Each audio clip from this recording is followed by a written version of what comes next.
नमस्कार दोस्तों, अनुभव इंस्पायर्ड यूट्यूब चैनल पर आपका दिल से स्वागत है। दोस्तों, आज हम आपको गौतम बुद्ध की ऐसी कहानियां सुनाने वाले हैं जो आपको जीवन की बहुत बड़ी सीख देंगी। गौतम बुद्ध के विचार हमारे जीवन को बदलने की ताकत रखते हैं। अगर आप भी इस बात को मानते हैं तो कमेंट में नमोः बुद्धाय जरूर लिखें। चलिए कहानियां शुरू करते हैं। दोस्तों, इस वीडियो में हम बात करेंगे उन 7 आदतों के बारे में जिन्हें अपनाकर कोई भी साधारण से साधारण व्यक्ति भी एक प्रभावशाली व्यक्ति बन सकता है। और अगर आपने इन आदतों को अपने जीवन का हिस्सा बना लिया तो फिर आपको पता भी नहीं चलेगा और आपके आसपास के लोग आपसे प्रभावित होते रहेंगे और आप जहां भी जाएंगे लोग आपकी तरफ खींचे चले आएंगे। एक कहानी के माध्यम से एक जवान लड़का इस बात से परेशान था कि वह एक प्रभावी इंसान नहीं है। वह बहुत कोशिश करने के बाद भी अपनी बातों, अपने काम और भाव से लोगों को प्रभावित नहीं कर रहा था। उसकी हार्दिक इच्छा थी कि वह एक ऐसा इंसान बने जिसे सब पसंद करे, जिसकी सब बात माने, जिसके साथ सब कम करना चाहें, अपना समय बिताना चाहें। लेकिन उसके साथ सब कुछ इसका उल्टा ही हो रहा था। ना तो कोई उसके साथ समय बिताना पसंद करता था और ना ही कोई उसकी बातों को गंभीरता से लेता था। कुल मिलाकर लोगों के बीच में लड़का एकदम प्रभावहीन था। उसके उपस्थित होने या ना होने से किसी को कुछ खास फर्क नहीं पड़ता था। इन सब घटनाओं की वजह से उसका आत्मविश्वास भी दिनों दिन कम होता जा रहा था। अपनी ऐसी हालत को देखकर वह लड़का बहुत ही उदास और परेशान रहने लगा। जिस नगर में वह लड़का रहता था उसी नगर के बाहर एक बौद्ध भिक्षु आए हुए थे। वह बौद्ध भिक्षु अपने अति प्रभावशाली व्यक्तित्व के लिए प्रसिद्ध थे। जो भी उनसे मिलता सभी कहते थे कि वो एक बहुत ही प्रभावशाली व्यक्ति हैं, जिनके व्यक्तित्व में ऐसा जादू है जो किसी को भी मंत्रमुग्ध कर देता है। एक दिन वह लड़का उदास मन के साथ तालाब के किनारे बैठा हुआ था कि तभी उसका एक मित्र उसके पास आता है और कहता है, मित्र, मुझे तुम्हारी समस्या का समाधान मिल गया। यह सुनकर वह लड़का बहुत खुश हो जाता है और पूछता है, क्या समाधान है? तब उसका मित्र बताता है कि मुझे एक ऐसे बौद्ध भिक्षु के बारे में पता चला है जो एक प्रभावशाली व्यक्तित्व के धनी हैं और मुझे पूरा भरोसा है कि उनके पास तेरी इस समस्या का समाधान जरूर होगा। ये सुनकर लड़का भी मित्र की बात से सहमत हो जाता है और अगली सुबह वह दोनों बौद्ध भिक्षु के पास पहुंच जाते हैं। लड़का बौद्ध भिक्षुक से अपनी सारी समस्या बताता है कि कैसे वह एक प्रभावशाली इंसान बनना चाहता है, लेकिन बहुत कोशिश करने के बाद भी वो ऐसा इंसान नहीं बन पा रहा है। बौद्ध भिक्षु ने लड़के की बात पूरे ध्यान से सुनी और फिर कहा, तो तुम चाहते क्या हो? लड़के ने कहा, लोग कहते हैं कि आपका व्यक्तित्व बहुत ही प्रभावशाली है, तो मैं आपकी तरह ही अपना व्यक्तित्व भी प्रभावशाली कैसे बना सकता हूं? यह सुनकर बौद्ध भिक्षु ने गंभीर होकर कहा, सबसे पहले तो तुम ये समझो कि एक प्रभावशाली इंसान बनने के लिए अच्छा व्यक्तित्व यानी अच्छी पर्सनैलिटी नहीं बल्कि अच्छे चरित्र का होना जरूरी है। क्योंकि अगर सिर्फ किसी इंसान का व्यक्तित्व अच्छा है तो वो कुछ समय के लिए तो लोगों को प्रभावित कर सकता है, लेकिन बहुत ही जल्द लोग ये समझ जाएंगे कि उसके काम के पीछे कोई ना कोई मतलब है, कोई उद्देश्य है।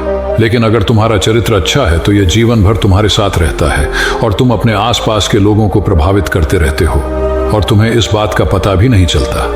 लेकिन याद रखना, इसके लिए तुम्हें अंदर से बदलना पड़ेगा। तो क्या तुम एक प्रभावशाली इंसान बनने के लिए खुद को अंदर से बदलने के लिए तैयार हो? लड़के ने कहा, जी महात्मा, मैं पूरी कोशिश करूंगा। बौद्ध भिक्षु ने कहा, एक प्रभावशाली इंसान के अंदर 7 आदतें होती हैं जो तुम्हें अपनानी पड़ेगी। भिक्षु ने कहना शुरू किया, पहली आदत सक्रिय यानी प्रोएक्टिव बनो। हमारे आसपास जो कुछ भी होता है हम इसे बदल नहीं सकते, लेकिन इस पर क्या प्रतिक्रिया देना है वो पूरी तरह से हमारे हाथ में है। एक सक्रिय व्यक्ति बनने का मतलब है कि हमारे आसपास के लोग चाहे जो कुछ भी कहें, लेकिन हमें उससे विचलित नहीं होना है। जब लोग हमारे बारे में कुछ बुरा बोलते हैं तो कमी हमारे अंदर नहीं बल्कि उनके अंदर होती है। वह जो भी नकारात्मक बातें हमारे बारे में बोल रहे होते हैं उसे हमें उनके नकारात्मक नजरिए का पता चलता है, जिस नजरिए से वो दुनिया को देख रहे होते हैं। सक्रिय व्यक्ति होने का मतलब यह भी है कि हम किसी बुरी परिस्थिति से प्रभावित ना हो, फिर चाहे मौसम खराब हो या घर में अचानक आई कोई मुसीबत। लेकिन एक सक्रिय व्यक्ति को कोई फर्क नहीं पड़ता उसकी जिंदगी में बुरा वक्त आए या गरीबी, वो हर हाल में खुश मिलेगा। एक सक्रिय व्यक्ति बुरी से बुरी परिस्थिति में भी बिना कोई शिकायत किए चुपचाप अपना काम करता रहता है और जीवन के सबसे अच्छे दिनों में भी वह बेलगाम नहीं हो जाता, बल्कि तब भी खुद को शांत और स्थिर रखता है। सक्रिय व्यक्ति का उल्टा होता है प्रतिक्रियाशील व्यक्ति। ऐसा व्यक्ति अपने आसपास के माहौल से बहुत जल्दी प्रभावित हो जाता है। अगर कोई उसकी बुराई करता है तो वो दुखी हो जाता है, अगर कोई उसकी तारीफ करता है तो वो खुश हो जाता है। अगर ऐसे व्यक्ति के साथ कुछ बुरा होता है तो वो खुद भी बुरा बन जाता है। तो अब तुम समझ गए होंगे कि प्रतिक्रियाशील व्यक्ति कभी भी एक प्रभावशाली व्यक्ति नहीं बन सकता, क्योंकि उसका नियंत्रण दूसरे के हाथों में होता है। दूसरा व्यक्ति जब भी चाहे तो उसकी बुराई करके या उसको गुस्सा दिला के उसे परेशान कर सकता है, जबकि एक सक्रिय व्यक्ति का नियंत्रण पूरी तरह से उसके अपने हाथों में होता है। उसे कोई भी दुखी या परेशान नहीं कर सकता। जब तक कि वो खुद ना चाहे उसे कोई फर्क नहीं पड़ता कि सामने वाला उसके बारे में क्या बोलता है या क्या सोचता है। इसीलिए सक्रिय व्यक्ति एक प्रभावशाली व्यक्ति होता है, तो तुम्हें भी एक सक्रिय व्यक्ति बनना है, ना कि प्रतिक्रिया देना। दूसरी आदत, अंत को ध्यान में रखकर शुरुआत करो। इसका मतलब है कि तुम जब भी कोई बड़ा लक्ष्य बनाओ तो तुम्हें स्पष्ट रूप से पता होना चाहिए कि तुम उस काम को क्यों कर रहे हो और उसे कैसे पूरा करना है। यानी कि हर काम की शुरुआत में ही तुम्हें उसे करने का कारण और पूरा करने की योजना स्पष्ट रूप से पता होनी चाहिए। और एक बार जब तुमने अपने काम का क्यों और कैसे पता कर लिया, तो फिर तुम्हारे रोज के छोटे छोटे काम और उसके परिणाम तुम्हारे लक्ष्य की तरफ होने चाहिए, तुम्हारी योजना से मेल खाने चाहिए। अगर तुम हर रोज वो नहीं कर रहे हो जो तुम्हारे लक्ष्य के लिए जरूरी है, तो तुम कभी भी एक प्रभावशाली व्यक्ति नहीं बन सकते। जैसे कि अगर तुमने अपना वजन कम करने का निर्धारित किया है और अगर तुम हर रोज मेहनत नहीं कर रहे हो, पसीना नहीं बहा रहे हो, तो इसका मतलब है कि तुम्हारे रोज के काम तुम्हारे लक्ष्य और उसकी योजना से मेल नहीं खा रहे हैं, और इस तरीके से लोग कभी भी तुमसे प्रभावित नहीं होंगे। इसीलिए अगर तुम एक प्रभावशाली व्यक्ति बनना चाहते हो तो तुम्हें तुम्हारे काम का कारण और उसे पूरा करने का तरीका स्पष्ट रूप से पता होना चाहिए, और साथ ही तुम्हारे विचार और कर्म भी उसके साथ मेल खाने चाहिए। बौद्ध भिक्षु ने आगे कहा, तीसरी आदत, जरूरी चीज सबसे पहले करो। एक दिन में हमारे सामने बहुत से काम होते हैं, लेकिन हम हर काम तो नहीं कर सकते। इसीलिए हमें अपने सबसे महत्वपूर्ण कामों को सबसे पहले करना चाहिए। लेकिन महत्वपूर्ण काम है क्या? महत्वपूर्ण काम वह है जिन्हें हम व्यक्तिगत रूप से सबसे मूल्यवान मानते हैं। सबसे महत्वपूर्ण कामों को सबसे पहले करने का मतलब है कि हम अपना समय और ऊर्जा अपने लक्ष्य और अपने जीवन के लिए सबसे महत्वपूर्ण कामों पर लगा रहे हैं। अब अगर तुम्हारे महत्वपूर्ण काम भी तुमसे पूरे नहीं हो रहे, तो इसका कारण तुम्हारा अनुशासनहीन होना नहीं, बल्कि यह है कि तब तक तुमने सबसे महत्वपूर्ण कामों को अपने दिल और दिमाग में बिठाया ही नहीं और कभी यह सोचा ही नहीं कि ये काम तुम्हारे लिए सबसे महत्वपूर्ण क्यों है। असल समस्या काम का ज्यादा होना नहीं, बल्कि फालतू कामों को ना नहीं बोल पाने की है। जैसे कि तुम कोई बहुत जरूरी काम कर रहे थे, लेकिन तभी तुम्हारा एक मित्र आता है और कहता है, चल थोड़ी देर घूम के आते हैं और बातें भी कर लेंगे। लेकिन अगर तुम्हारे दिमाग में तुम्हारा महत्वपूर्ण काम बैठा हुआ है, तो तुम तुरंत ही उसे पूरी नम्रता के साथ जाने के लिए माना कर दोगे, और तुम्हें यही करना है। दिन भर के सारे गैर जरूरी कामों को तब तक ना बोलना है जब तक कि तुम्हारे सबसे महत्वपूर्ण काम पूरे ना हो जाए। तो अब तुम समझ गए होंगे कि प्रभावशाली लोग सबसे महत्वपूर्ण कामों को सबसे पहले खत्म करते हैं। बौद्ध भिक्षु ने आगे कहा, चौथी आदत, किसी भी काम में खुद के फायदे के साथ साथ दूसरों के फायदे के बारे में भी सोचो। ज्यादातर लोग अपना जीवन दूसरों से तुलना और प्रतिस्पर्धा में जीते हैं। वह अपनी सफलता दूसरों की असफलता में देखते हैं। यानी अगर मैं जीता तो तुम्हारी हार, इस तरह से जीवन हर जीत का खेल बनकर रह जाता है। लेकिन जो प्रभावशाली लोग होते हैं वो प्रतिस्पर्धा में नहीं, बल्कि आपसी सहयोग में विश्वास रखते हैं। उनका मानना होता है कि इस दुनिया में सभी के लिए सब कुछ पर्याप्त मात्रा में है और सबको उसका हिस्सा मिलना चाहिए। केवल चीजों के लिए, बल्कि आपसी रिश्तों में भी वो ये नियम लागू करते हैं। जैसे कि जब भी उनका किसी के साथ कोई मतभेद होता है, तो वो बात को मन में रखने की बजाय उसे इंसान के साथ खुलकर उस बारे में बात करते हैं और कोई बीच का ऐसा रास्ता निकालते हैं जो दोनों के लिए फायदेमंद हो, जिसमें दोनों की जीत हो, ना कि सामने वाला ठगा हुआ महसूस करे। और ऐसा करके वह आपसी मनमुटाव तो खत्म करते ही है। साथ ही रिश्तों को पहले से भी ज्यादा मजबूत बना लेते हैं। तो अब तुम समझ गए होंगे कि प्रभावशाली बनने के लिए तुम्हें खुद के अलावा सामने के फायदे के बारे में भी सोचना होता है। 5वीं आदत, पहले खुद दूसरों को समझने का प्रयास करो, फिर उनसे उम्मीद करो कि वह तुम्हारी बात को समझेंगे। किसी के साथ भी बातचीत करने का सबसे अच्छा तरीका यह है कि सबसे पहले हम ये समझने की कोशिश करें कि आखिर सामने वाला कहना क्या चाहता है। बल्कि मैं तो कहूँगा कि किसी भी इंसान की बात को सुनने और समझने का सबसे अच्छा तरीका है कि हम खुद को उसकी जगह पर रखकर सोचें। तब जाकर हम सही तरीके से समझ पाएंगे कि आखिर सामने वाला हमसे कहना क्या चाहता है। जब हम किसी की बात को ध्यान से सुनते ही नहीं, तब हम उसकी भावनाओं को समझे बिना ही उसे सलाह देने लग जाते हैं। लेकिन जब हम उसे समझने की कोशिश करते हैं, तभी हम जान पाते हैं कि असल में वो इंसान कैसा महसूस कर रहा है। और जब हम इस तरीके से किसी की बात सुनते हैं, तब जाकर हम उस इंसान को कुछ अच्छी सलाह दे पाएंगे या सच में उसकी कुछ मदद कर पाएंगे। ज्यादातर लोग बातचीत के दौरान सिर्फ यही कहते रहते हैं कि अगर तुम्हारी जगह मैं होता तो ऐसा करता, या फिर एक बार मेरी बात मानकर तो देखो।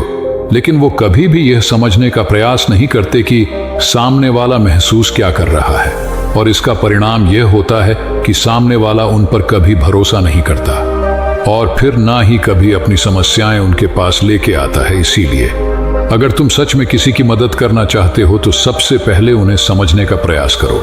ऐसा करके तुम उनका विश्वास जीत पाओगे और उन्हें इस बात का भरोसा हो जाएगा कि तुम्हारे काम के पीछे किसी भी प्रकार का कोई लाभ या उद्देश्य नहीं है। तुम तो बस उनकी मदद करना चाहते हो और फिर इस तरीके से वो भी तुम्हें समझना शुरू कर देंगे। भिक्षु ने कहा, 6ठा नियम, प्रभावशाली लोग आपसे तालमेल और सहयोग के साथ काम करते हैं। वह लोग जो दूसरों को प्रभावित करते हैं इस बात को अच्छे से समझते हैं कि 2 दिमाग हमेशा ही एक दिमाग से बेहतर होते हैं। इसीलिए वह एक दूसरे का सहयोग करके किसी भी समस्या का समाधान निकलने की कोशिश करते हैं। लेकिन इंसानी स्वभाव के कारण आपसे तालमेल बैठना इतना आसान नहीं होता, क्योंकि सबके अनुभव और दुनिया को देखने का दृष्टिकोण अलग अलग होता है और प्रभावशाली लोग इस बात को भी समझते हैं। इसीलिए वह एक दूसरे के विचार और दृष्टिकोण को समझने और स्वीकारने का प्रयास करते हैं और आपसी मतभेद को भुलाकर साथ काम करते हैं, क्योंकि वो समझते हैं कि हर इंसान का अपना अनुभव, सोच और विशेषताएं होती हैं। और जब अलग अलग खूबियां, अनुभवों और सोच वाले इंसान एक साथ मिलकर काम करते हैं तो एक इंसान की तुलना में उस काम का परिणाम कहीं ज्यादा अच्छा और नया होता है। इसीलिए प्रभावशाली लोग अलग अलग सोच रखने वाले लोगों के साथ मिलकर काम करना पसंद करते हैं ताकि वो नई चीज सीख सकें। वो खुद को शारीरिक, मन, भावनात्मक और आध्यात्मिक रूप से तरोताजा रखने के लिए रोज कुछ न कुछ करते हैं। प्रभावशाली लोग इस बात को अच्छे से समझते हैं कि अगर उनके जीवन में कोई सबसे महत्वपूर्ण चीज है तो वो है उनका शरीर और उनका दिमाग, और वह इसे मजबूत और तरोताजा रखने के लिए रोज कुछ नया सीखते और करते हैं। अपने शरीर को मजबूत और स्वस्थ रखने के लिए वो हर रोज कोई ना कोई शारीरिक गतिविधि भी करते हैं, जैसे कसरत या योग अभ्यास। अपने दिमाग को नई जानकारी से भरने के लिए वो रोज कुछ ना कुछ नया सीखते या पढ़ते रहते हैं। इसके लिए वो किताबें पढ़ते हैं, नए लोगों से बात करते हैं या फिर नई जगह पर घूमने जाते हैं। प्रभावशाली लोग प्रभावित इसलिए होते हैं क्योंकि वो जीवन भर कुछ ना कुछ सीखते ही रहते हैं, खुद को नई जानकारी देते ही रहते हैं। भावनात्मक रूप से खुद को ताजा रखने के लिए यह लोग ध्यान या एकांत का सहारा लेते हैं। कई बार खुद के अंदर नयापन लाने के लिए जो लोग खुद को कुछ दिनों के लिए बाहरी दुनिया से काट लेते हैं। इसके अलावा यह लोग आध्यात्मिक रूप से भी सक्रिय होते हैं। इसके लिए यह लोग जिस भी भगवान में आस्था रखते हैं उसकी पूजा पाठ पर आराधना इत्यादि करते हैं।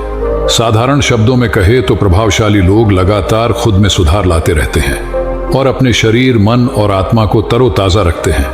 और अगर ध्यान से देखा जाए तो सारी आदतों में से ये 7वीं आदत सबसे ज्यादा जरूरी और प्रभावी है, क्योंकि इसके बिना बाकी की 6 आदतें उतनी प्रभावी नहीं रह जाएंगी जितनी उन्हें होना चाहिए।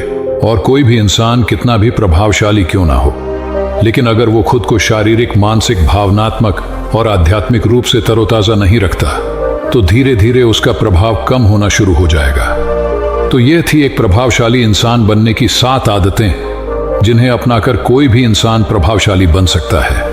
बौद्ध भिक्षु की ये सारी बातें सुनने के बाद अब उस लड़के को भी यह भरोसा हो गया। एक प्रभावशाली इंसान कैसे बन सकता है, इसके लिए उसने उन बौद्ध भिक्षु का धन्यवाद किया और खुशी खुशी अपने मित्र के साथ वहां से चला गया। दोस्तों, आज की कहानी के माध्यम से आपको कुछ ऐसे तरीके पता चलेंगे जिनसे आप धोखा खाने से खुद को बचा सकते हैं। भावनात्मक रूप से कमजोर आदमी का लोग हमेशा फायदा उठाते रहते हैं। हम सब ने देखा होगा, अपने आसपास जो भी इंसान नर्म दिल का होता है वह अपनी करुणा से बस दूसरों की सहायता तो कर देता है, लेकिन बदले में उसे हमेशा धोखा ही मिलता है। तो क्या एक इंसान को भावनात्मक नहीं होना चाहिए? क्या उसे दूसरों पर भरोसा नहीं करना चाहिए? दूसरों की सहायता नहीं करनी चाहिए? क्या करुणावान और संवेदनशील होना गुनाह है? कोई संवेदनशील आदमी दिल का अच्छा होता है, दूसरों की सहायता करता है, दूसरों का ख्याल रखता है, दूसरों से प्रेम करता है। प्रेम भी तो एक संवेदना ही है, वह भी तो एक भावना का रूप है। तो क्या प्रेम करना भी गलत हो जाता है? और यह तो आप सबको पता होगा कि प्रेम तो आध्यात्मिक साधना का एक बहुत महत्वपूर्ण कदम है। तो किस प्रकार एक इंसान समाज में संवेदनशील और दयालु यानी कि एक अच्छा आदमी बनकर रह सकता है, ताकि लोग उसका फायदा भी ना उठा पाए और वह अपने मन की अच्छाई, अपने मन की कोमलता, करुणा सब कुछ बरकरार भी रख सके। एक बार एक युवा लड़का जंगल के पेड़ों पर मुक्के मार रहा था। वह बड़े जोर जोर से मुक्के मार रहा था। वह अपने मन का गुस्सा निकालने की कोशिश कर रहा था। शायद उसको किसी ने धोखा दिया था या फिर उसके साथ बहुत बुरा हुआ था, जिससे वह बहुत ज्यादा परेशान था। उसे कहीं भी शांति नहीं मिल रही थी। वह लगातार उस पेड़ पर मुक्का मार रहा था, जिससे उसकी उंगलियां लहूलुहान हो चुकी थीं। उसी जंगल में एक शीतल पानी का झरना था। वहां पर एक भिक्षु रोज संध्या समय स्नान करने आया करते थे। यह उनका नित्य का नियम था। आज जब वह भिक्षु इस रास्ते से स्नान करने के लिए उस जंगल में आए तो उस लड़के की हालत देखी। वह जोर जोर से चीख रहा था, रो रहा था और लगातार मुक्के मारे जा रहा था। उस लड़के के आसपास कोई मौजूद नहीं था। इससे उस भिक्षु को उस युवक की चिंता होने लगी। उसने सोचा कि कहीं मैं इसे ऐसे ही छोड़ दूं और कहीं यह आत्महत्या कर ले। तो ऐसे विचार आने के बाद भी वह कुछ नहीं बोला और लगातार उस युवक की तरफ देखे जा रहा था।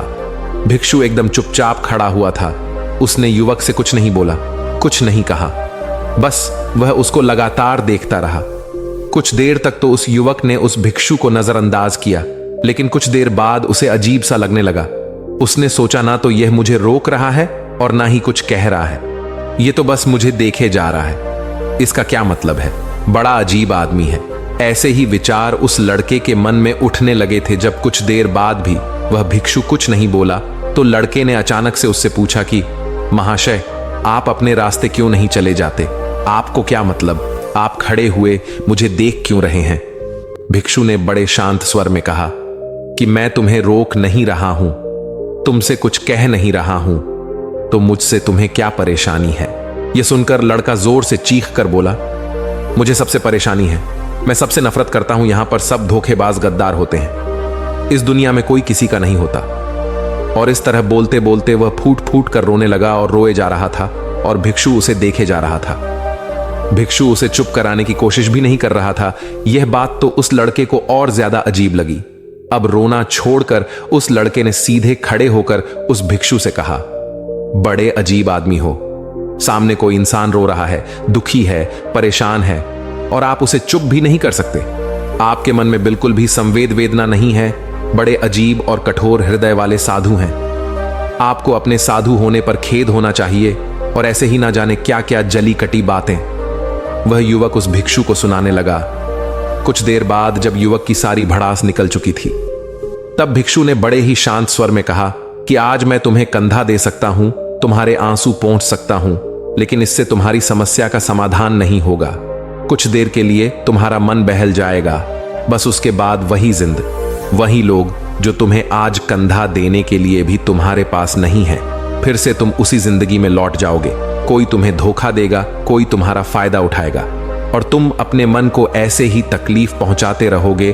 तो आंसू पूछने की बजाय तुम्हें मुझसे कुछ ज्ञान की बातें पूछ लेना चाहिए, जिससे तुम्हें जीवन में कोई भी धोखा ना दे सके, तुम्हारी अच्छाई का कोई भी फायदा ना उठा सके। याद रखना, आंसू पोंछने वाले तो तुम्हें बहुत मिल जाएंगे, लेकिन ज्ञान और सही समझ देने वाला कभी कभी कोई इंसान मिलता है। भिक्षु ने उसे बताया कि मैं पास ही के झरने में स्नान करने के लिए जा रहा हूं, वहां का बड़ा ही शीतल पानी है। अगर तुम चाहो तो तुम भी मेरे साथ चल सकते हो। यहां पर अकेले परेशान होने से अच्छा है कि तुम झरने के शीतल पानी में स्नान करो, जिससे तुम्हारा दिमाग, मन, मस्तिष्क और तुम्हारा शरीर सब कुछ पवित्र हो जाएगा। ये सुनकर वह लड़का उस भिक्षु के पीछे पीछे चलने लगा। जंगल के बीचों बीच रास्ता झरने की तरफ जाता था। जंगल में सन्नाटा छाया हुआ था। उनके पैरों तले सूखे पत्तों की चरमर की आवाज पूरे जंगल में गूंज रही थी। आज पूर्णिमा की रात थी और आसमान में चांद अपनी उजली रोशनी उस जंगल में फेंक रहा था। उस रोशनी में दोनों उस झरने की तरफ बढ़ते चले जा रहे थे। रास्ते में चलते चलते उस युवक ने उस भिक्षु से कहा कि महात्मा जी, आपकी जिंदगी मस्त है, आपको किसी चीज की कोई परेशानी नहीं है। आपको पता है कि दुनिया में कैसे कैसे लोग बसते हैं, कितने कितने धोखेबाज, कितने मक्कार, और सबसे बड़ी बात, अपने लोग ही धोखा देते हैं जिनसे हम प्रेम करते हैं, जिनको हम अपना मानते हैं। जब उन्हीं से धोखा मिलता है तो कैसा महसूस होता है? कभी कभी तो ऐसे लगता है कि भोले और दयालु लोगों के लिए ये दुनिया नहीं बनी है, ये धोखेबाजों के लिए है, मक्कार के लिए है। वही यहां पर फलते फूलते हैं, वही आनंद से जीते हैं, और हमारे जैसे लोग जो दूसरों की सहायता करते हैं, दूसरों को अपना मानते हैं, वह हमेशा जीवन भर दुख में रहते हैं। यही जीवन की सत्यता है और यही संसार है जिसमें हमें रोज घुट घुट कर मरना पड़ता है। आपने सही किया, ऐसी जिंदगी को त्याग दिया, पीछे छोड़ दिया। अब बस अपने में मस्त, किसी से कोई परेशानी नहीं है, किसी की कोई चिंता नहीं है। मैं भी सोचता हूं कि मैं भी संन्यास ले लूं, छोड़ दूं इस दुनिया को। यह सुनकर उस भिक्षु ने कहा कि तुम्हें क्या लगता है, सन्यासी जीवन बहुत आसान होता है? भिक्षु ने बड़े शांत स्वर में कहा कि तुम्हें 2 वक्त की रोटी तो शांति से मिल जाती है, हमें तो कभी कभी वह भी नसीब नहीं होती। अगर भिक्षा मिल जाती है तो हम खा लेते हैं, वरना हमें तो भूखा ही सोना पड़ता है। यही सन्यासी जीवन है, हमें हमेशा नीचे सोना पड़ता है, सिर्फ एक लंगोट में रहना पड़ता है। चाहे कैसा भी मौसम क्यों ना हो, तो यह सब तुम्हें आसान लगता है तो तुम भी सन्यासी बन जाओ। युवक ने कहा कि आप कहते तो ठीक ही हैं, संघर्ष तो दोनों तरफ है, सांसारिक जीवन में भी और सन्यासी जीवन में भी।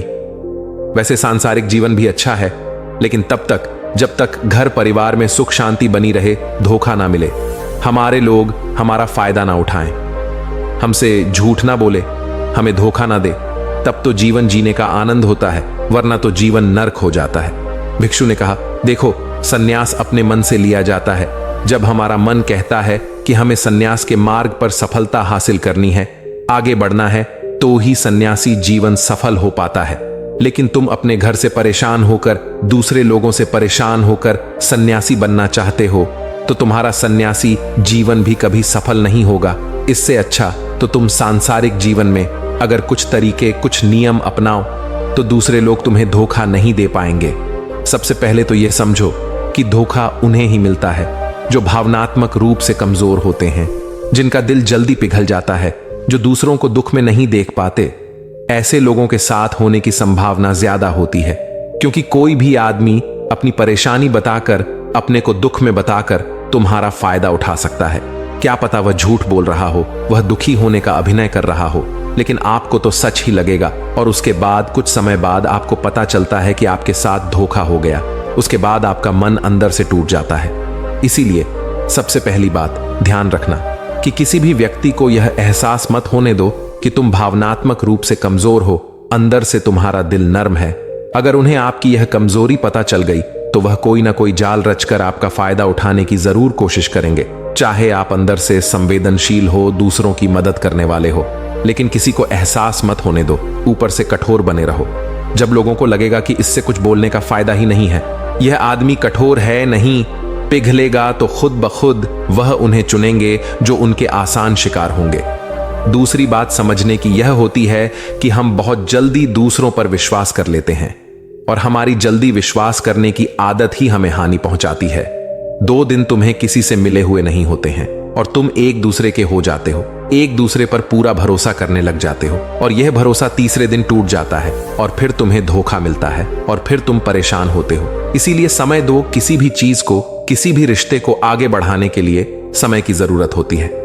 समय के साथ तुम्हें सामने वाले इंसान की अच्छाई और बुराई पता चलती है, तब तुम्हें पूर्ण रूप से पता चलता है कि इंसान वास्तव में कैसा है, अच्छा है या बुरा है, और वह कुछ समय देने के बाद ही होता है। इसीलिए जल्दी किसी पर विश्वास मत करो।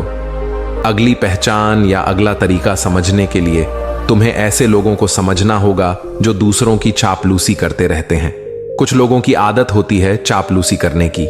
आपके सामने आपकी बड़ाई करेंगे, आपके बारे में अच्छा अच्छा बोलेंगे और आपको लगेगा कि यह इंसान कितने अच्छे हैं, मेरे से कितना प्यार करते हैं। लेकिन वास्तव में उनकी वह चापलूसी एक जाल होती है ताकि वह आपका दिल जीत सके, और उनको चापलूसी करने का मौका तभी मिलता है जब आप दिखावा करते हैं। अगर आप उनकी चापलूसी से प्रभावित ही नहीं होंगे तो कुछ समय बाद वह चापलूसी करना बंद कर देंगे।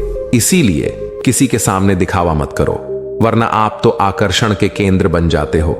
लोगों को लगता है कि शायद इसके पास बहुत ज्यादा धन संपदा है, इसीलिए इतना दिखावा कर रहा है, और इसी वजह से जो लोग आपका फायदा उठाना चाहेंगे वह आपके करीब आने की कोशिश करेंगे, आपकी चापलूसी करने की कोशिश करेंगे। अगला नियम बताते हुए भिक्षु ने झरने की तरफ इशारा किया।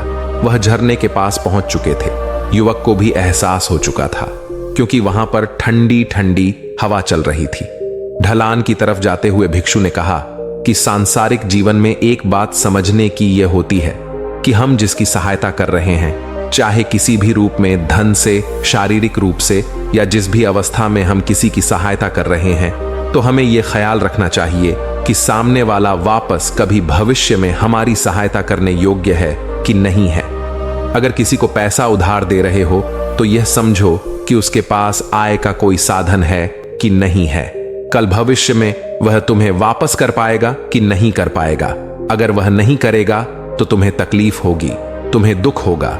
ऐसे तो इंसान करुणा बस भिखारियों को भी भीख देता है, लेकिन वह गलत नहीं है, क्योंकि जो भी पैसा अपने सामने वाले को दिया है उससे आपके ऊपर कोई ज्यादा प्रभाव नहीं पड़ेगा।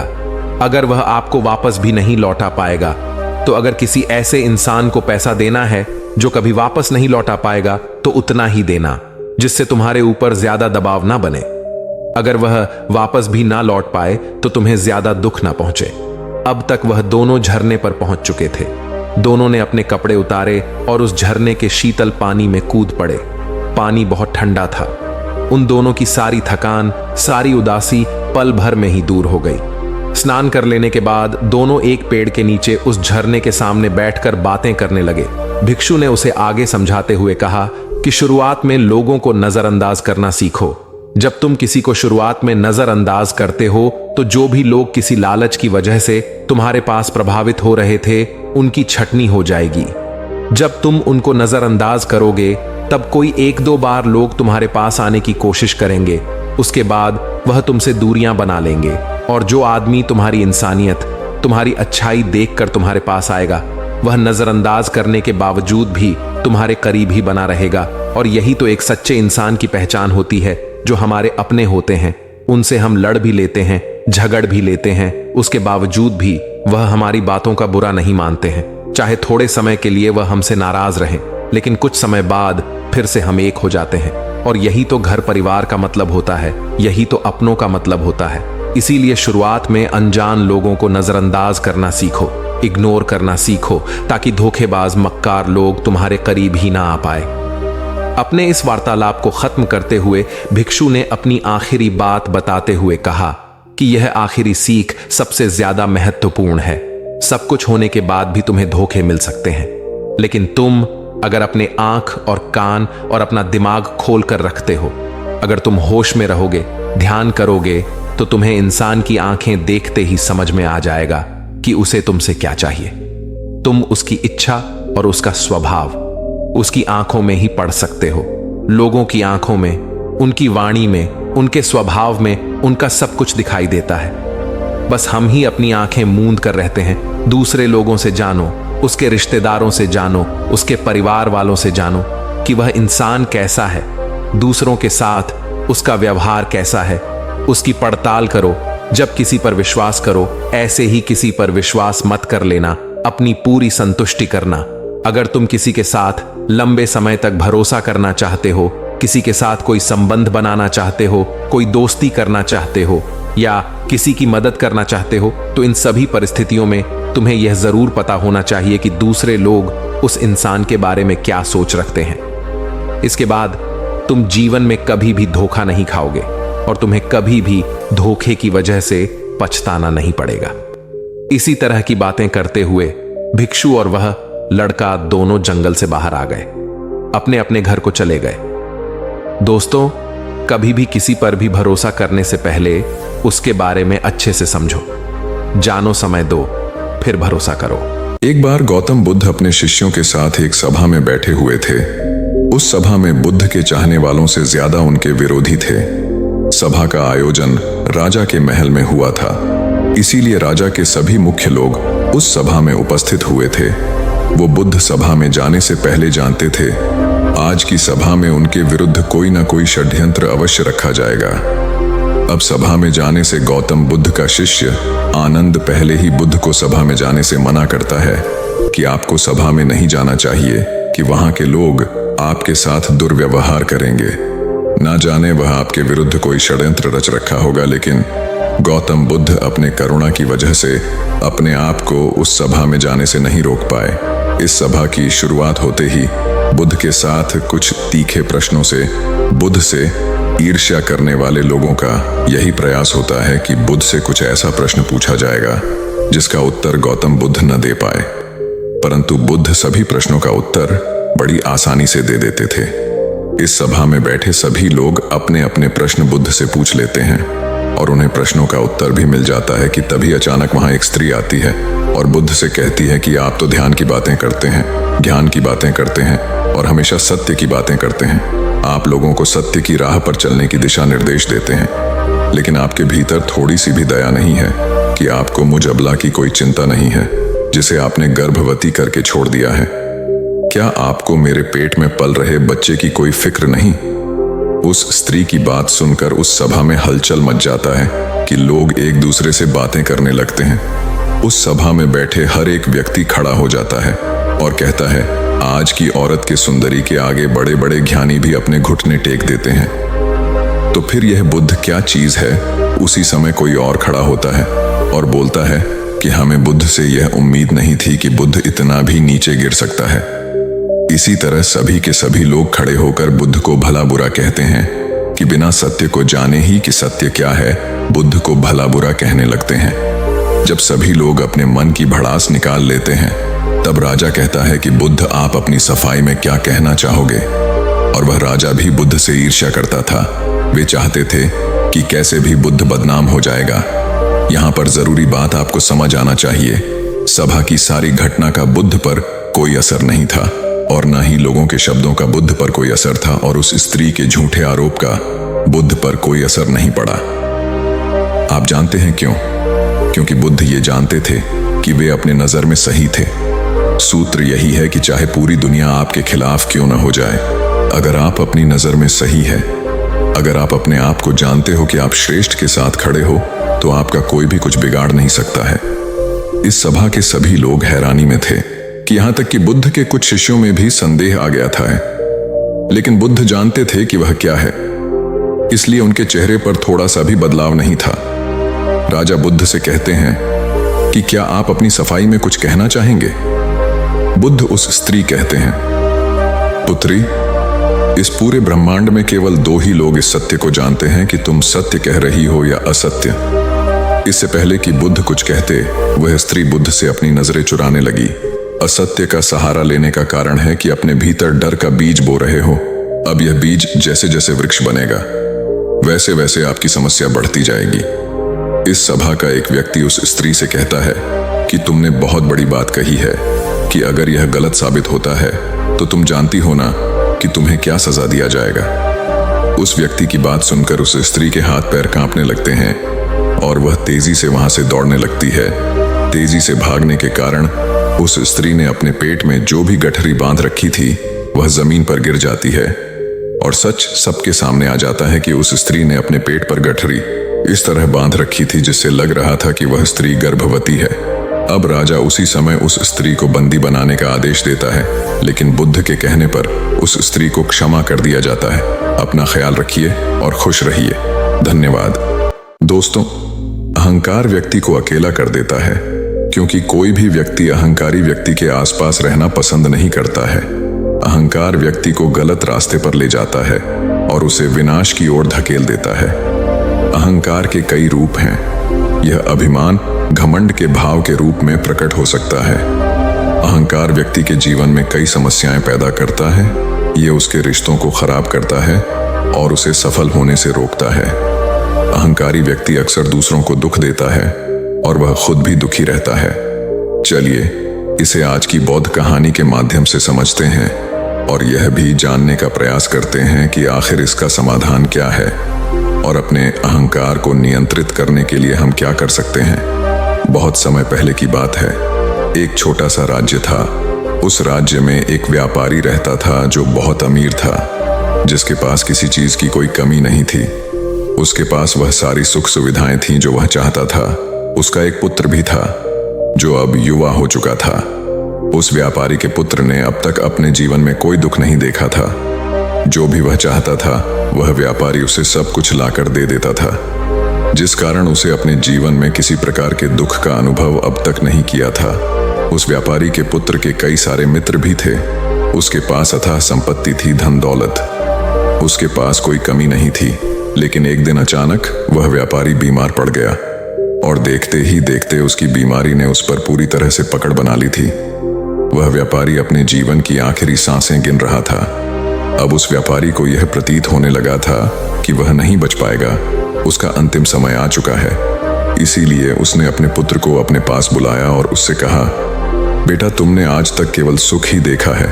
तुम्हें जो कुछ चाहिए था वो मैंने सब कुछ तुम्हें ला कर दिया, इसलिए तुमने आज तक दुख का अनुभव नहीं किया।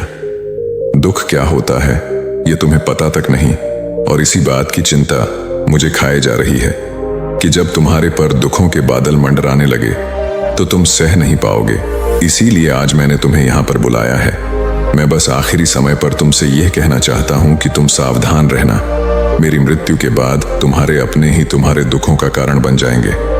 इतना कहकर वह व्यापारी मृत्यु को प्राप्त हो गया। उस व्यापारी का पुत्र अपने पिता की मृत्यु पर बहुत दुखी था। वह रो रहा था। तभी उसके पास उसका एक मित्र आया और वह उसे समझाते हुए कहता है, मित्र, तुम रो क्यों रहे हो?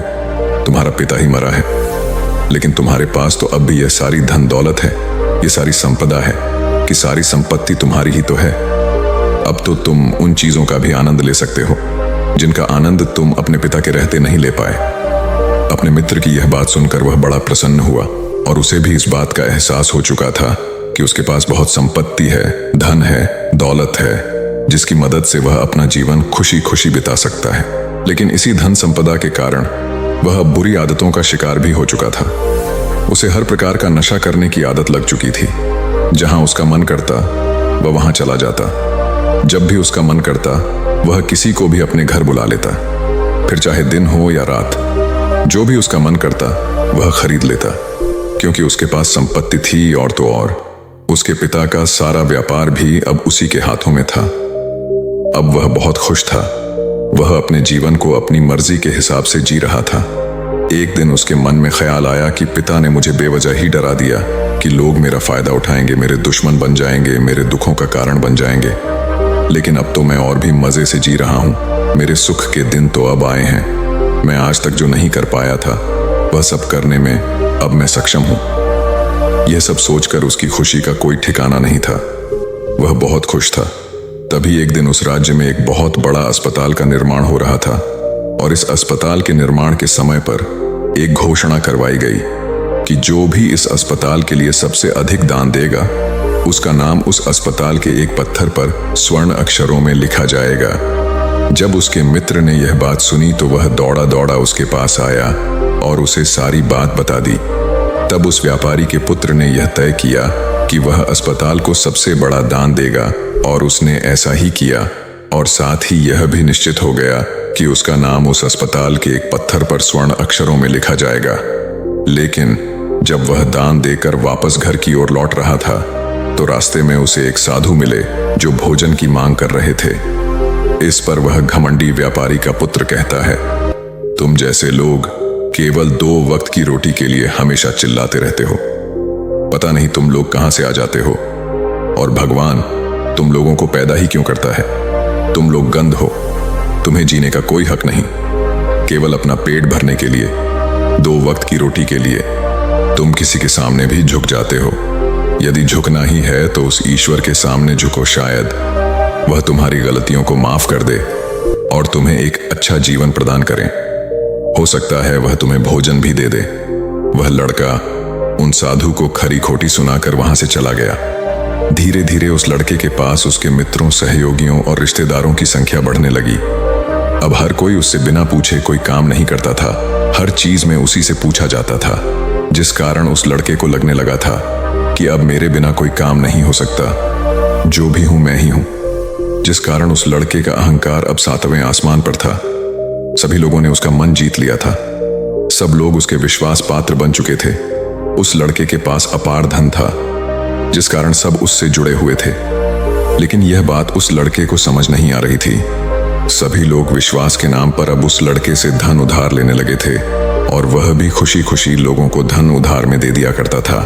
जो कोई उससे धन उधार लेने आता, वह जितना मांगता वह उससे ज्यादा ही उन्हें दिया करता था, क्योंकि वह सभी की नजरों में अपने आप को साबित करना चाहता था। वह अपने आप को महान दिखाना चाहता था। लेकिन धीरे धीरे उसकी बुरी आदतों के कारण अब उसका व्यापार चौपट होने लगा था। देखते ही देखते एक दिन व्यापार में उसे बहुत बड़ा घाटा हुआ। उसका पूरा व्यापार कर्ज में डूब गया। अब वह बहुत परेशान हो चुका था, बहुत चिंतित हो चुका था। उसे यह समझ नहीं आ रहा था कि आखिर यह सब क्या हुआ। मेरे पास तो कुछ समय पहले अपार धन था, और आज मेरे ऊपर बहुत बड़ा कर्जा है जिसे मुझे चुकाना ही होगा। तभी उसे उधार दिया हुआ धन याद आया, जो उसने अपने मित्रों और सहयोगियों को दिया था, अपने रिश्तेदारों को दिया था। उसने सभी से वह अपना दिया हुआ कर्ज वापस मांगना शुरू किया, लेकिन किसी ने भी उसका दिया हुआ कर्ज उसे वापस नहीं दिया, बल्कि लोगों ने उसे दुत्कार कर वहां से भगा दिया। वह एक एक करके सभी के पास गया, लेकिन किसी ने उसकी कोई मदद नहीं की। देखते ही देखते उसका सब कुछ बिक गया। अब उसके पास कुछ ना था। वह सड़क पर आ चुका था। तभी वह यह सोचने लगा कि अपने सुख के दिनों में मैं यह नहीं जान पाया कि मैं अपने शत्रुओं से घिरा हुआ हूं। मेरे पिताजी सही कहते थे कि मेरे अपने ही मेरे दुखों का कारण बनेंगे। पिताजी, आपका धन्यवाद, लेकिन मैं आपकी बातों को समझ नहीं पाया, और आज देखिए क्या हो गया। वह सारा दिन यहां से वहां भटकता रहा और सोचता रहा कि अब आगे क्या होगा। वह कैसे खाएगा, कहां रहेगा और कैसे सोएगा। उसे अपने पिता की याद सता रही थी। वह उन्हें याद करके रो रहा था। उसकी आंखों से आंसू बह रहे थे। लेकिन अब बहुत देर हो चुकी थी, और अब धीरे धीरे उसे भूख भी लग रही थी। तभी उसने सोचा कि मैं उसी अस्पताल पर चलता हूं जहां पर पत्थर पर मेरा नाम स्वर्ण अक्षरों में लिखा गया है। मैं जाकर वहां पर कुछ मदद मांगता हूं। वह वहां पहुंचा और वहां के मालिक से वह कहता है, आपने मुझे पहचाना। मैं वही हूं जिसने इस अस्पताल को सबसे बड़ा दान दिया है, और मेरा नाम इस अस्पताल के पत्थर पर स्वर्ण अक्षरों में लिखा गया है। हालांकि इस समय मेरी हालत कुछ खराब है और मेरे पास खाने के लिए भी कुछ नहीं है। क्या आप मुझे कुछ भोजन दे सकते हैं? मैं भूखा हूं। मुझे बहुत जोरों की भूख लगी है।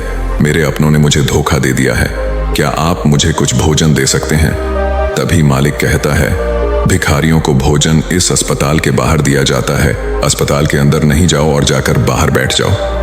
और रही बात तुम्हारे नाम की, तो भिखारियों का नाम अस्पताल के पत्थर पर स्वर्ण अक्षरों में नहीं लिखा जाता। मालिक ने तुरंत ही उस लड़के का नाम अस्पताल के उस पत्थर पर से हटवा दिया, और फिर एक बार घोषणा करवा दी कि अस्पताल को जो सबसे बड़ा दान देगा, उसका नाम इस अस्पताल के पत्थर पर स्वर्ण अक्षरों में लिखा जाएगा। यह सब देखकर वह लड़का बड़ा हैरान था, बड़ा अचरज में था।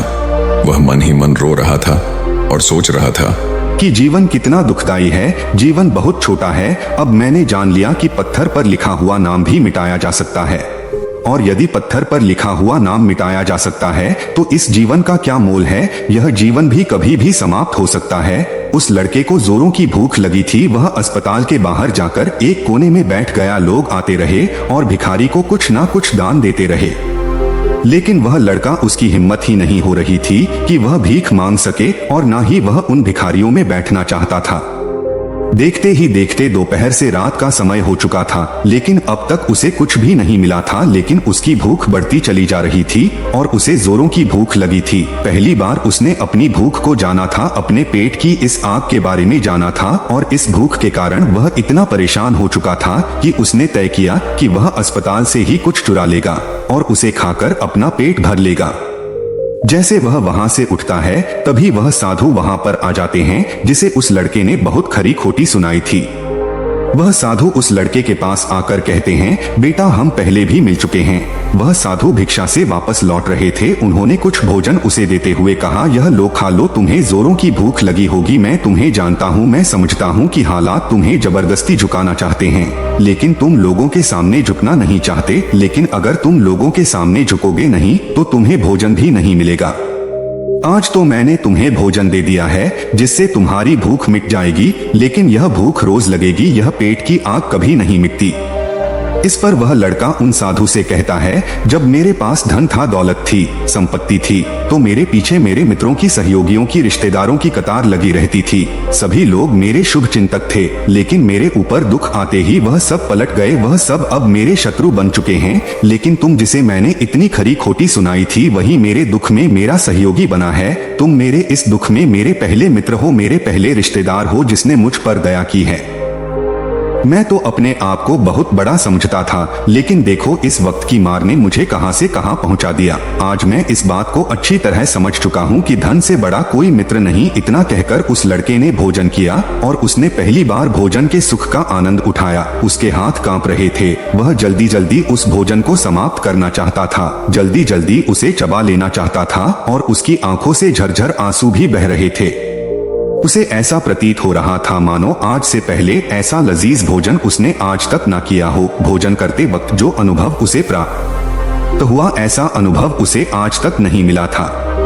तभी वह साधु से कहता है, यह कैसा सुख है, मैं इस दुख में भी इस भोजन के संतुष्टि का अनुभव कर पा रहा हूँ। तभी वह साधु कहते हैं, जहाँ संतुष्टि होती है वहाँ सुख का अनुभव होता है, लेकिन सावधान, संतुष्टि बहुत खतरनाक भी होती है। जब संतुष्टि हमारी आवश्यकताओं, हमारी इच्छाओं से ऊपर उठ जाती है, तब यह दुख के दर्शन भी हमें कराती है। आज जो भोजन तुम कर रहे हो, ऐसा भोजन यदि तुम्हें पहले प्राप्त होता तो तुम इसे छूते तक नहीं, लेकिन आज इसी भोजन को करके तुम्हें संतुष्टि मिल रही है।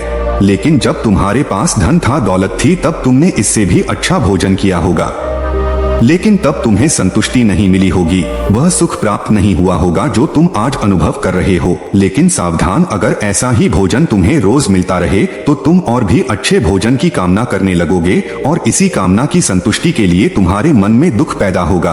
और जब तुम अपने मन की इस कामना की संतुष्टि कर दोगे तो तुम्हें सुख भी प्राप्त होगा, लेकिन यह सुख आएगा और चला जाएगा। और जब तुम्हारे जीवन में इसी प्रकार के भोजन हमेशा आते रहेंगे और जाते रहेंगे तो तुम किसी और कामना, किसी और इच्छा की ओर आगे बढ़ने लगोगे। तब तुम किसी और इच्छा की पूर्ति करना चाहोगे। यह श्रृंखला ऐसे ही आगे बढ़ती चली जाएगी। तुम हमेशा सुख के पीछे भागोगे, लेकिन दुख तुम्हारे पीछे यूं ही भागता रहेगा। तुम सुख को पकड़ना चाहोगे, वो तुम्हें पकड़ना चाहेगा। इसी प्रकार यह प्रक्रिया यूं ही निरंतर चलती रहेगी। तभी साधु अपने थैले में से एक सोने की थैली निकालकर उस लड़के के हाथ पर रख देता है।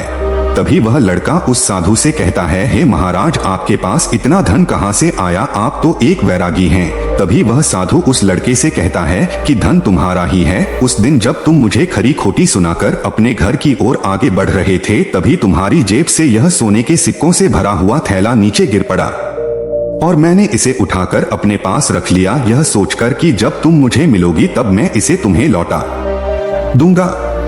लेकिन उस दिन के बाद से आज तुम मुझे मिले हो, इसलिए मैं तुम्हें इसे लौटा रहा हूँ, ले लो, यह तुम्हारा ही है। इस पर वह लड़का कहता है, हे महाराज, इसी धन के लिए तो मुझे मेरे मित्रों ने, मेरे सहयोगियों ने, यहाँ तक कि मेरे रिश्तेदारों ने भी मुझे धोखा दिया, लेकिन आप वो पहले शख्स हैं जो मुझे यह धन लौटा रहे हैं। और वहीं पर मैंने धन, जो कर्ज मैंने अपने मित्रों, अपने सहयोगी, अपने रिश्तेदारों को दिया था, अपने बुरे समय पर जब मैंने उनसे मांगा तो उन सभी ने वो धन देने से मुझे मना कर दिया। कईयों ने तो मुझे खरी खोटी सुनाकर अपने घर से धक्के मार कर निकलवा दिया। लेकिन आप महाराज वो पहले शख्स हैं जिन्होंने मेरे इस बुरे समय पर मेरा साथ दिया है, मेरा धन मुझे वापस लौटाया है। मैं आपकी सहायता के लिए आपका आभारी हूँ। मैं इस धन से अपना व्यापार फिर से शुरू करूंगा और इस व्यापार को नई ऊंचाइयों तक ले जाऊंगा। तभी वह साधु उस लड़के से कहते हैं, हमें कोई दुख नहीं देता, बल्कि दुख के कारण तो हम स्वयं ही होते हैं। हम स्वयं ही खुद को धोखा देते हैं। सुख में हम भ्रमित रहते हैं। हमें यह पता नहीं चलता कि हम सही कर रहे हैं या गलत। इसी प्रकार हम एक माया जाल में फंसते चले जाते हैं, क्योंकि सुख में हम अपनी आंखें बंद करके बस उस सुख का आनंद लेते हैं और हम किसी चीज की तरफ ध्यान नहीं देना चाहते। हम नहीं जानना चाहते कि जीवन मीठा है, कड़वा भी है, सच है, झूठ भी है। सुख में हम केवल अपने अहंकार को बढ़ावा देते हैं। अहंकार व्यक्ति को गलत रास्ते पर ले जाता है और उसे विनाश की ओर धकेल देता है, व्यक्ति को अंधा बना देता है। इसी के विपरीत अगर हम देखें तो विनम्रता एक ऐसा गुण है जो व्यक्ति को सफलता की ओर ले जाता है। यह उसे दूसरों से सीखने में मदद करता है और उसे अपनी कमियों को स्वीकार करने की शक्ति देता है। अहंकार का त्याग कर विनम्रता को अपनाना ही सफलता और खुशी का मार्ग है। विनम्रता हमें अपनी कमियों को स्वीकार करने और उनमें सुधार करने की शक्ति देती है। यह हमें दूसरों से सीखने और उनके अनुभवों से लाभ उठाने के लिए प्रेरित करता है। विनम्र व्यक्ति दूसरों का सम्मान करता है और उनके विचारों को महत्व देता है, जिससे वह एक अच्छा मित्र और सहयोगी बन जाता है और वह कभी भी किसी को नीचा नहीं दिखाता है। इसलिए अहंकार से बचना चाहिए और अपने अंदर विनम्रता का भाव रखना चाहिए। अहंकार और विनम्रता के बीच का अंतर इस कहानी के माध्यम से समझा जा सकता है। तभी इस पर वह लड़का कहता है, आप ठीक कहते हैं, जब मेरे पास धन दौलत थी, संपत्ति थी, तब मैं अंधा हो चुका था। मैं किसी चीज पर ध्यान नहीं देता था। मैंने उसे अपने इन दोनों हाथों से लुटाया है और आज जब वह मेरे पास नहीं है तब मुझे उसके जाने का एहसास हो रहा है। और अब जबकि मैं इन दुखों से जूझ रहा हूँ तब जाकर मेरी आंखें खुली हैं।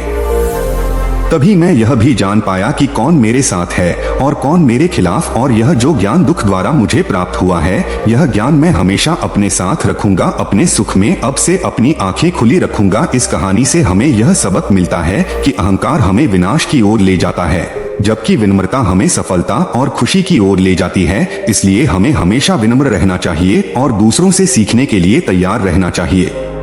विनम्रता ही सफल। इन 10 जगहों पर चुप रहो, जीवन बदल जाएगा। जब भी कोई व्यक्ति गौतम बुद्ध के संघ में शामिल होता था तो बुद्ध उसे सबसे पहले शांत रहने के लिए कहते थे। ध्यान की अवस्था में जाने से पहले उस भिक्षु को शांत रहना सिखाया जाता था। आज के दौर में हर तरफ शोर ही शोर है। इसकी वजह से दिमाग में तनाव पैदा होना लाजमी है। ऐसे में अगर आप हर रोज कुछ देर मौन रहने का अभ्यास करते हैं तो इससे आपके तनाव पैदा होने वाले हार्मोन के लेवल में कमी आएगी। इससे आपका दिमाग शांत होता है, गुस्सा नियंत्रित रहता है और तनाव बढ़ाने वाले हार्मोन्स का लेवल घटता है। आज की इस वीडियो में हम जानेंगे कि किन मौके पर हमें शांत रहना है और किन मौकों पर हमें बोलना है, और शांत रहने से हमारे अंदर क्या बदलाव आ सकता है। दोस्तों, संध्या काल का समय था। गुरु अपने सभी शिष्यों को बुलाते हैं और कहते हैं, कल सुबह सब लोग नदी में स्नान करने के बाद तुरंत हमारी कुटिया के सामने उपस्थित हो जाना। सभी शिष्य हैरान हो जाते हैं कि हम लोगों ने कुछ गलती की है क्या। लेकिन कुछ शिष्य यह कहते हैं कि हो सकता गुरुजी कल सुबह कुछ अच्छी बात बताने वाले हो। सब लोग रात को सही समय पर सो जाते हैं और सुबह उठकर सभी लोग नदी में स्नान करने के बाद वापस गुरुजी के सामने उपस्थित हो जाते हैं। गुरु कहते हैं, आज मैं तुम सबको चुप रहने के फायदे के बारे में बताऊंगा। गुरु कहते हैं, दुश्मन के वहां पर चुप रहने से होता है लाभ और बोलने से नुकसान। गुरु कहते हैं, अगर आप इन 10 मौकों पर शांत हो गए यानी मौन हो गए तो आप जो चाहेंगे वही मिल जाएगा। आपकी जिंदगी में चमत्कारी बदलाव शुरू हो जाएंगे। जरूरत से ज्यादा बोलना या चुप रहना दोनों ही अच्छी बात नहीं है। जैसे जरूरत से ज्यादा बारिश हो जाना या फिर धूप दोनों ही दिक्कत देती है। इस तरह अनावश्यक बोलने से भी काफी नुकसान होता है। गुरु कहते हैं कि पहला ऐसा मौका जहां पर व्यक्ति को चुप रहना चाहिए। अगर आपके पास कोई तथ्य नहीं है तो वहां चुप रहने में ही भलाई है। चुप बैठने से दिमाग में नई कोशिकाओं का निर्माण होता है और इससे ज्ञान की वृद्धि होती है। बोलने में भलाई वही है जहां आपको किसी चीज के बारे में पूरा ज्ञान हो। अगर आप बिना तत्व के कहानी बोलते हैं या फिर बेवजह बोलते हैं तो आपका वहां मजाक भी बन सकता है। अगर आपके पास पर्याप्त जानकारी नहीं है, ऐसी जगह पर बोलने से आपका मजाक तो बनेगा ही साथ लोगों का भरोसा भी आपसे उठने लगेगा। इसलिए ऐसी जगह पर शांत ही रहो जहां तुम्हें पता ना हो कि हमें क्या बोलना है क्या नहीं। कई बार कुछ लोग ऐसे होते हैं जो हर जगह अपनी उपस्थिति बताने लगते हैं। उन्हें पता नहीं होता है कि हमें क्या बोलना है, लेकिन फिर भी बोलते जाते हैं और फिर बाद में दूसरे लोग उनके जाने के बाद उनका मजाक भी उड़ाते हैं। तो जब तक आपको उस तथ्य के बारे में अच्छा ज्ञान नहीं है, उसके बारे में पता नहीं है, तो वहां चुप रहना ही ज्यादा समझदारी है। गुरु ने कहा, दूसरा ऐसा मौका जहां पर व्यक्ति को चुप रहना चाहिए। अगर आपके शब्द किसी को मानसिक ठेस पहुंचा रहे हैं तो वहां चुप हो जाना चाहिए। कमजोर व्यक्ति के बारे में कुछ भी बोलकर आप महान नहीं बन सकते हैं। महान आप किसी कमजोर का साथ देने में बनेंगे।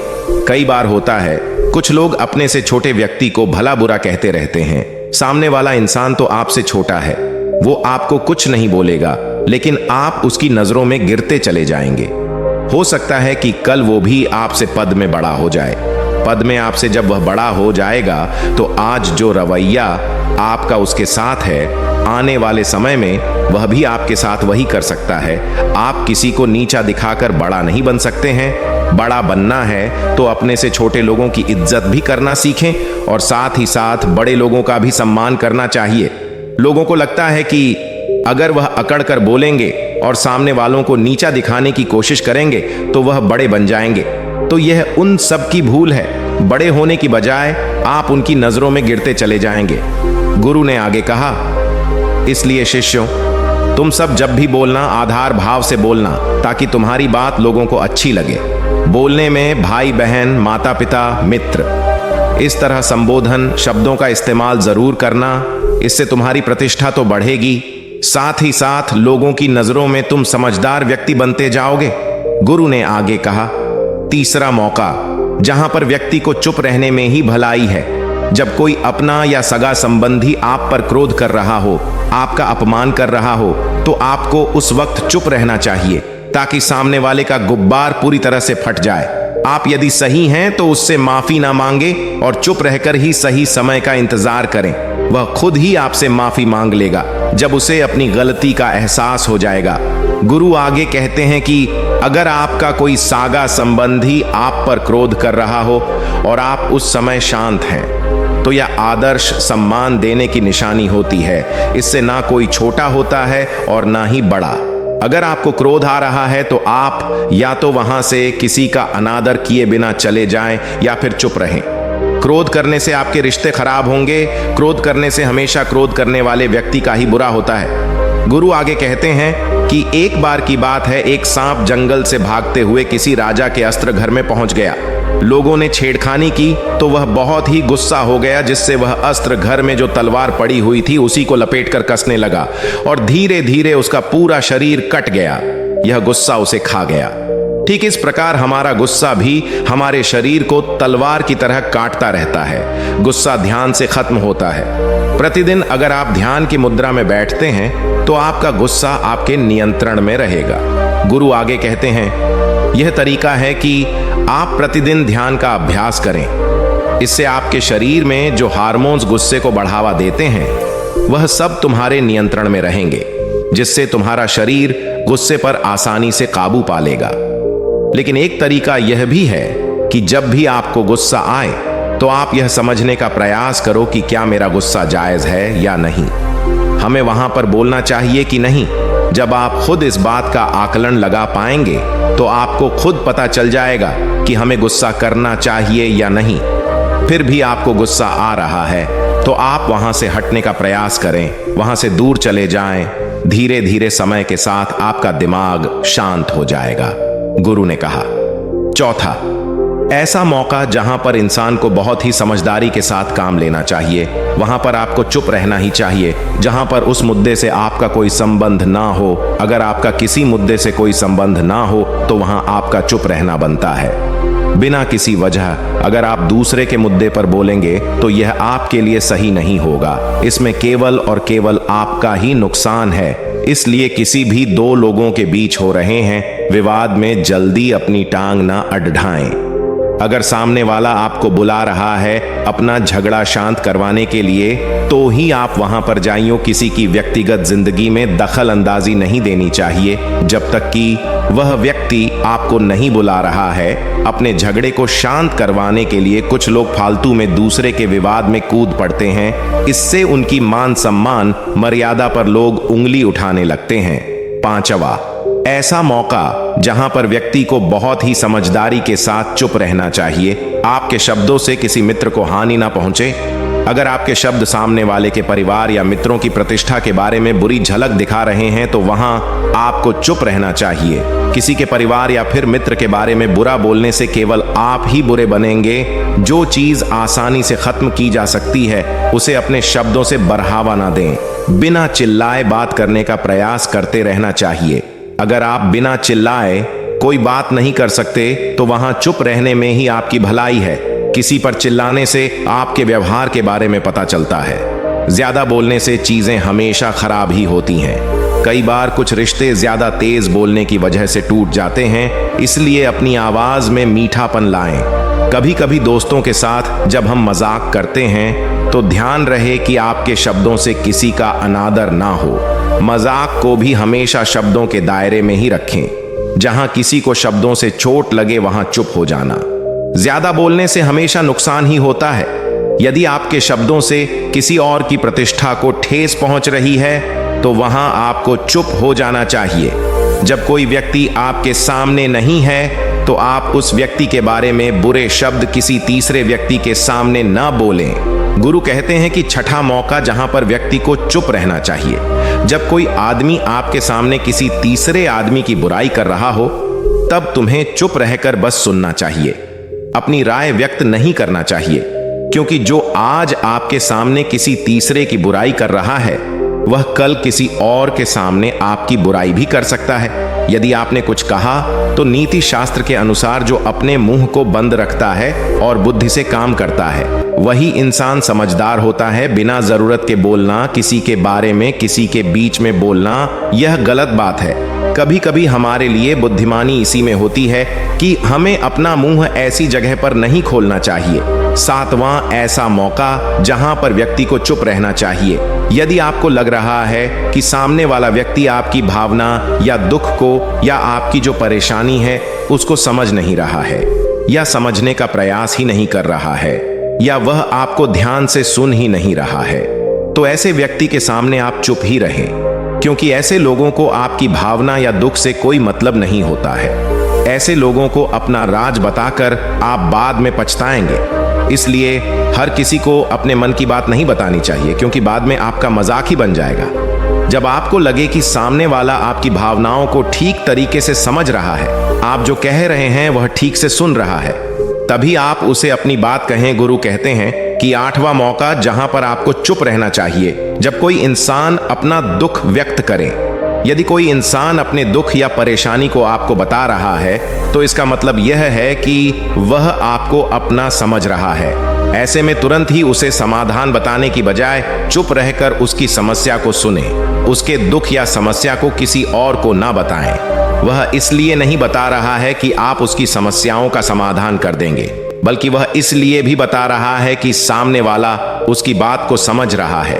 कई बार बताने से दुख कम हो जाते हैं। आपको अपना दुख इसलिए बता रहा होगा कि उसे लग रहा है कि आप उसकी बात को समझ रहे हैं। दुख बांटने से कम हो जाता है। इसलिए जब कोई व्यक्ति अपना दुख आपसे व्यक्त करे तो आप चुप रहकर उसकी बात को बहुत ही ध्यान से सुने, ताकि उसका दुख थोड़ा कम हो जाए, उसके मन का बोझ हल्का हो जाए, क्योंकि उसके मन में जो भी बातें थीं उसने आपको सब बता दिया। गुरु आगे कहते हैं, नवी, ऐसी जगह जहां पर आपको चुप रहना चाहिए, जहां पर दुष्ट प्रवृत्ति के लोग रह रहे हो और गाली गलौज कर रहे हो, तो आप वहां पर मत जाइए। ऐसी जगह से आप चुपचाप निकल जाएं, अर्थात अपनी प्रतिक्रिया दिए बिना आप वहां से चले जाएं, क्योंकि जिसकी जुबान खराब होती है, जो दुष्ट प्रवृत्ति के लोग होते हैं, उनको आप ऐसे समय में नहीं समझा सकते हैं। जब उनका दिमाग बुरी तरह से शांत हो जाए तभी वह आपकी बात सुनेंगे।